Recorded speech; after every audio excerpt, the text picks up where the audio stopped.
Adrian Barath, the teenage prodigy who walked away from cricket at 24 and never looked back. Imagine being younger than Sachin Tendulkar was when you did something he needed years longer to pull off.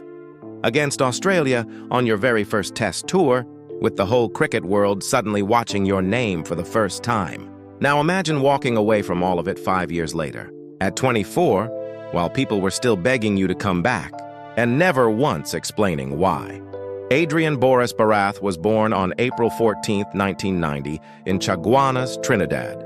Cricket in the Caribbean has always been obsessed with finding the next great batsman, someone to fill the shoes of legends like Brian Lara, Viv Richards, and Gordon Greenidge. Barath was marked out early, almost absurdly early. Lara himself spotted him in the nets at just 11 years old and immediately took notice of the young boy's timing and composure at the crease. That kind of endorsement, coming from the greatest batsman his country had ever produced, doesn't happen for just anyone. It meant that by the time Barath was still a schoolboy, people around Trinidad cricket were already whispering that they might be watching the start of something special, a player built to carry the weight of an entire cricketing nation's expectations. He didn't take long to prove them right. Barath made his first-class debut for Trinidad and Tobago in January 2007 at just 16 years old, becoming the youngest player to debut for the side since Ramnaresh Sarwan. In that very first match, he scored 73 runs and built a 170-run opening partnership with his captain, Darren Ganga, a record for the highest opening stand in Trinidad and Tobago's first-class history. Then, in his second match, he did something even more remarkable. He scored his maiden century, becoming the second youngest player in the entire Caribbean to score a first-class 100 behind only Bruce Perraudot, whose record had stood since 1947. A teenager was already rewriting record books that had survived 6 decades. The hype kept building. Barath played for the West Indies under-19 team at the 2008 World Cup, and by January 2009, he was turning heads at the next level too, scoring 132 for a West Indies A side against a touring England team that included bowlers like James Anderson. That kind of performance against international caliber bowling from someone barely out of his teens made his call up to the senior squad feel less like a gamble and more like an inevitability. That call finally came on November 26, 2009, when Barath made his test debut against Australia at the Gabba in Brisbane. It did not start smoothly. He was out early in the first innings for just 15 runs. But cricket has a way of offering second chances within the same match, and Barath got his. In the second innings, following on against a strong Australian attack, he played an innings that would define his early career. 104 runs, composed and confident, the kind of knock that makes broadcasters sit up and start comparing you to legends. He became the youngest West Indian ever to score a test century on debut, doing it at just 19 years old. He was even younger than Sachin Tendulkar had been when Tendulkar achieved a similar feat against Australia years earlier. He also became the first West Indian to score a test century on debut since Dwayne Smith. For a brief, shining moment, it felt like West Indies cricket had finally found its next great opening batsman. The following years were a mix of real promise and constant frustration. Barath made his one-day international debut in March 2010, continuing to build his reputation as a fearless attacking opener unafraid of the new ball. But his body didn't always cooperate. A hamstring injury ruled him out of the 2011 World Cup entirely, and what was expected to be a 3-week recovery stretched into 2 full months. When he returned later that year, replacing Craig Brathwaite as opener, he struggled to find rhythm, managing just 150 runs across 6 innings against India, often looking out of practice and edging balls to the slips. Another hamstring problem cost him time on a tour of Bangladesh, and a finger injury forced him out of matches against Australia in 2012. It was the kind of stop-start rhythm that quietly wears down even the most talented young cricketer, never letting him build the long run of form that turns promise into consistency. Even with the setbacks, there were flashes of the old magic. On a tour of India in late 2011, Barath managed 128 runs across 2 tests, including 2 half-centuries, and put together a crucial 137-run opening partnership with Brathwaite, the West Indies' best opening stand in years. It was proof the talent hadn't disappeared.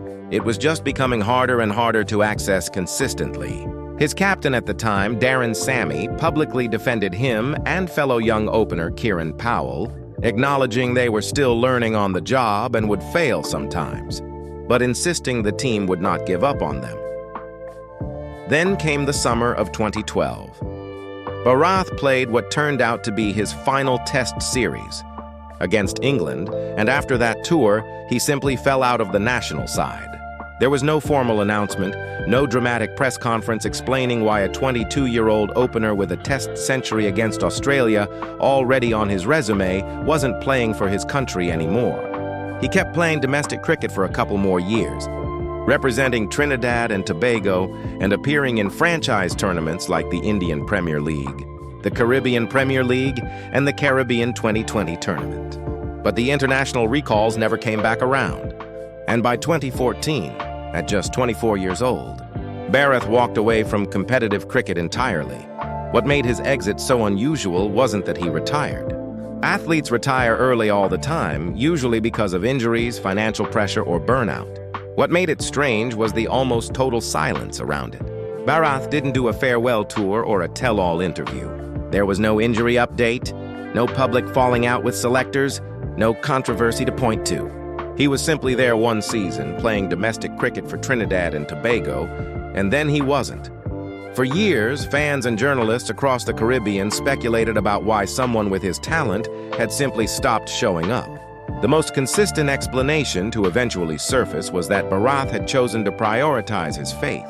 He is a Jehovah's Witness, and around 2014, he stepped away from the sport to focus on that part of his life instead.